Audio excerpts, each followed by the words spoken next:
कहवा में तुलसी के नाई हरा, कहवा में ससुर हो। कहवा में तुलसी के नाई हरा, कहवा में ससुर हो।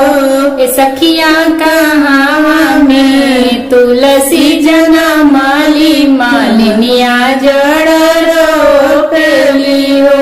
ए सखिया कहवा में तुलसी जना माली, मालिनिया जड़ रोपेली हो। गंगा तीरे तुलसी के नाई हरा, यमुना तीरे ससुर हो। गंगा तीरे तुलसी के नाई हरा, यमुना तीरे ससुर हो। ए सखिया गुर खेते तुलसी जना माली, मालिनिया जड़ रोपेली हो। ए सखिया गुर खेते तुलसी जना माली, मालिनिया जड़ रोपेली हो।